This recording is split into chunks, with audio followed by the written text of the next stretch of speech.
Currently with us, yes, we have Jeff Smith, the Executive Director EDO of NSW, who joins us currently on the phone line. Hi, Mr. Smith. Thanks so much for joining in. We have news this morning that the Australian government has reissued the environment nod for coal mine and rail project of Adani Group. Could you confirm this firstly, and could you tell us what more approvals will be required for them to ultimately go ahead and extract the coal from this mine?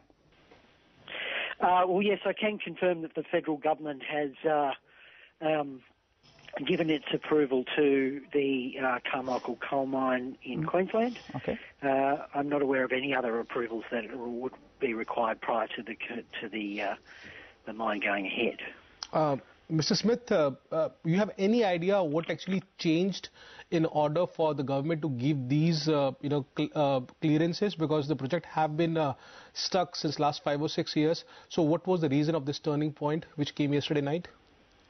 Well, this is the next step in the federal court here in Australia recently set aside the approval because our Federal Environment Minister hadn't taken into account the impact on some of our nationally threatened species.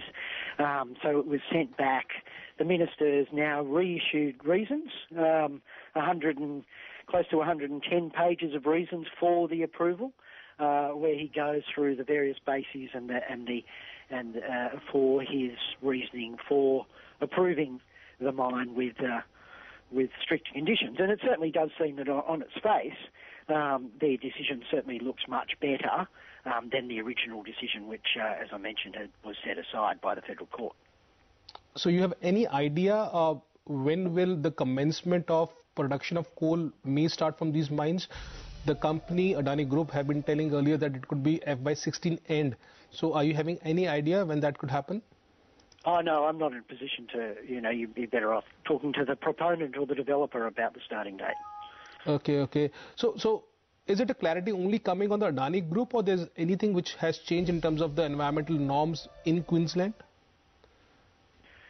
Well, the Minister has gone back and considered a number of matters that were raised by the local court around biodiversity, for example, the impact on the swamps and the impact on the black-throated finch, which is another nationally threatened species.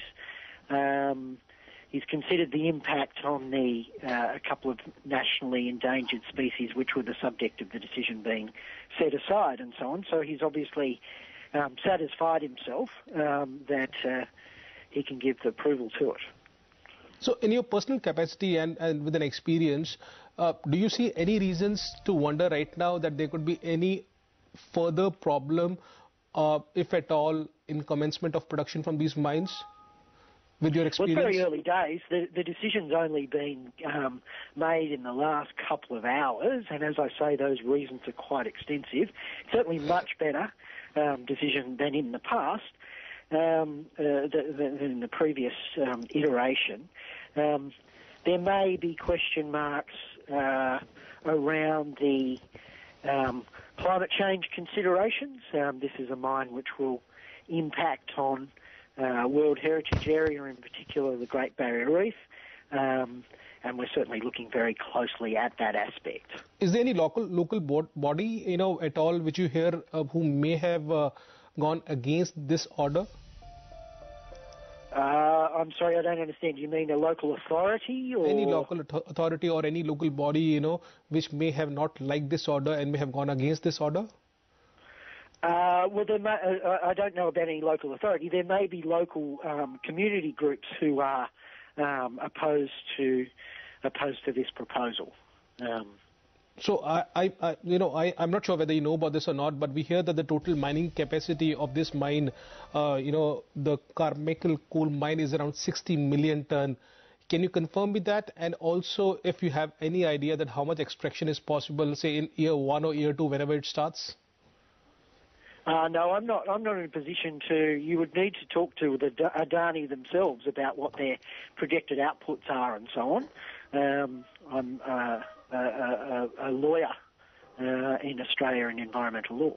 Well, that's a good news, I think, for the entire India and, of course, for the Adani Group, Nigel, back to you. All right. Thanks so much, Mr. Smith, for joining and giving us all those details. So, yes, that's a confirmation coming in from the EDO of NSW that, yes, Adani has got a favourable nod. That's environment nod, and that's why that stock is much higher. But we'll require clarity in terms of what is the total capacity over there. At current coal prices, is it profitable or not? That's going to be another important factor. And remember, in the past, we've heard reports that maybe Adani Group was trying to exit this particular mine. So that as well, a lot of questions yet to be answered. Nonetheless, the stock is rejoicing in this morning's trade. But with that, it's a wrap on Traders Only.